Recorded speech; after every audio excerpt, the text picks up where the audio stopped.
நம்ம கும்கி குசுமனு கம்கி கந்தனு சின்ன வயசுல இருந்தே ஸ்கூல்ல ஒன்னா படிச்சவங்க. பொழுது போகிறதுக்காக நிறைய விளையாடுவாங்க, கிணத்துல நீச்சல் அடிப்பாங்க. இப்படி ஊருக்கே தெரியும் நம்ம கும்கி குசுமனு கம்கி கந்தனு ரொம்ப க்ளோஸ் ஃப்ரெண்டுன்னு. கும்கி குசும்ப பெருசா எதையும் அழட்டிக்காத ஆளு. ஆனா நம்ம கம்கி கந்த அப்படி இல்லைங்க. அதனால அவன் கொஞ்சம் ஏஜ் வந்தோடனே என்ன பண்ணா, ஓரளவுக்கு வேலைக்கு போகணும், காசு சம்பாதிக்கணும் அப்படின்னு அந்த ஊர்லயே மிகப்பெரிய பணக்காரராக இருந்த ஒரு செல்வந்தன் கிட்ட போய் வேலைக்கு சேர்ந்தானுங்க. கும்கி குசுமனும் கம்கி கந்தனும் சாயந்தரமான அந்த வீட்டுல என்ன நடந்தது அப்படின்னு அரட்டை கச்சேரி அடிச்சு ஜாலியா பொழுது போக்கிட்டு இருந்தாங்க.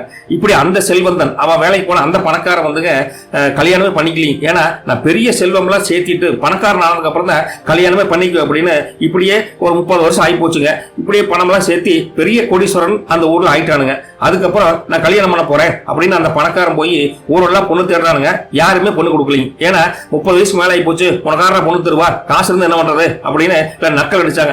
இப்படியே 5 வருஷம் தள்ளி போச்சுங்க, 35 வயசு ஆகி போச்சுங்க. இப்படி இருக்கிறப்போ நம்ம பணக்காரங்கிட்ட வேலை செஞ்ச ஒரு வேலைக்காரன் காதல கிசு கிசுன்னு சொன்னானுங்க.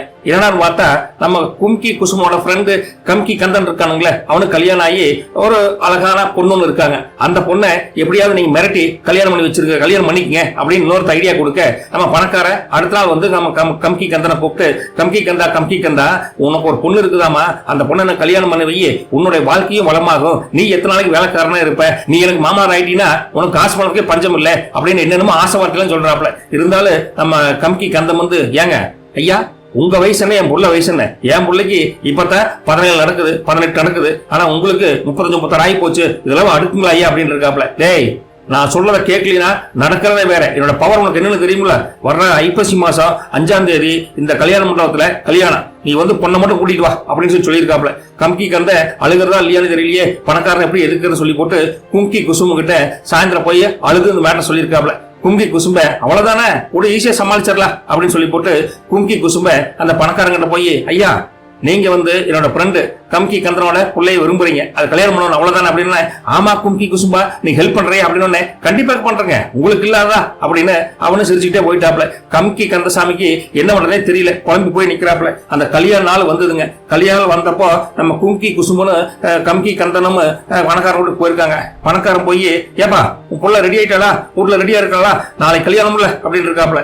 உடனே கும்கி குசும் என்ன சொல்லியிருக்காப்ல, ஐயா நான் எவ்வளவோ எடுத்து சொன்னேங்க, ஆனா என்னோட ஃப்ரெண்டு கம்கி கந்தன் வீட்டுல அந்த கழுதை கேட்கவே மாட்டேங்கிறாளுங்க, என்ன ஒண்ணுமே தெரியாது, இன்னும் கொஞ்ச நேரத்துல வருவேன், குளிச்சு சிங்காசு ரெடியா இருக்கணும் பாத்துக்கோ, நாளைக்கு வந்து உனக்கு அந்த பணக்காரராத உங்களுக்கும் கல்யாணங்க அப்படின்னு சொல்லிட்டு வந்துருக்காங்க ஐயா அப்படின்னாப்ல. உடனே பணக்காரன் சந்தோஷப்பட்டுக்கிட்டு, ஓ அந்த கழுதை அவ்வளவு கொண்டாட்டு பண்றாளா இந்த வயசுல அப்படின்னு சொல்லி போட்டு, ஐயா இப்ப எங்க இருப்பா அப்படின்னு, வீட்டுல தானங்க அந்த கழுதை இருக்கிறா அப்படின்னு சொல்லியிருக்காப்ல கும்கி குசும்ப. உடனே 2 வேலைக்காரங்களை கூப்பிட்டு பணக்காரன் போய் நம்ம கம்கி கந்தங்கிட்ட வீட்டுக்கு போய் அந்த கழுதையை கூட்டிட்டு வாங்க அப்படின்னு இருக்காப்ல. அந்த 2 முட்டாள் வேலைக்காரங்க நம்ம கம்கி கந்தன் வீட்டுக்கு போயிருக்காங்க. அங்க கொல்லப்புறத்துல ஒரு அழகான கழுதிய நம்ம கும்கி குசும முதலே கட்டி வச்சிருக்காரு. நம்ம முதலாளி வந்து கழுதித்தான கூட்டி வச்சு சொன்னார் அப்படின்னு கழுதிக்கு 2 மாலை வாங்கி போட்டு தர நோட்டு எழுதிட்டு வந்துருக்காங்க. இங்க வந்து சிங்காரிச்சு மாப்பிளை கோலத்துல மணவரைக்கு வர ரெடியா இருக்காரு செல்வந்த. இங்க மணவரையில கழுதி கொண்டாந்து நிக்க வச்சிருக்காங்க. நம்ம மாப்பிளையுமே வெளியே வந்தோன்னு பார்த்தா பொண்ணுக்கு முதல்ல கழுது நின்று இருக்குது. ஏன்னா கழுதி கூட்டு வந்துருக்கீங்க அப்படின்னு கேட்டேன். ஏன் முதலாளி நீங்க தானே கழுதிக்கு மாலை போட்டு ஜம்முன்னு ஊர்வலமா கூட்டு சொன்னீங்க, நான் அதை குதிரை ஏற்றத்தில் கொண்டு வரலான்னு பார்த்தேன், கழுது குதிரமா ஏற முடியல, அதை நடந்தே கூட்டிட்டு வந்துட்டோம் அப்படின்னு முட்டாள் வேலைக்காரங்க சொல்ல அந்த ஊரே கொல்லுன்னு சிரிச்சுதாமா. இதை பார்த்துட்டு இருந்த பணக்காரனுக்கு கல்யாண ஆசையை விட்டு போச்சு. அந்த ஊர்ல அசிங்கப்பட்டு கேவலப்பட்டு போன அந்த பணக்காரன் தன் சொத்தையெல்லாம் வித்துட்டு பக்கத்து நாட்டுக்கு ஓடி போயிட்டானாமா. தன்னுடைய நண்பனா இருந்த கும்கி குசுமன் தன்னுடைய வாழ்க்கையை, தன்னுடைய புள்ள வாழ்க்கையை காப்பாத்திட்டான் அப்படின்னு நம்ம கம்கி கந்தம் வந்து, நீதான் நண்பேண்டா அப்படின்னு சொல்லி சந்தோஷப்பட்டாங்களாமா. கும்கி குசும இன்னொரு நல்ல பையனா பார்த்து நம்ம கம்கி கந்தனுடைய பிள்ளையை கல்யாணம் பண்ணி வச்சு நல்லா இருங்க அப்படின்னு ஆசீர்வாதம் பண்ணிட்டு வழக்கம் போல படம் தூங்கிட்டாருங்களாமா. போயிட்டு வரட்டுங்களா, நாளைக்கு பார்ப்போம்.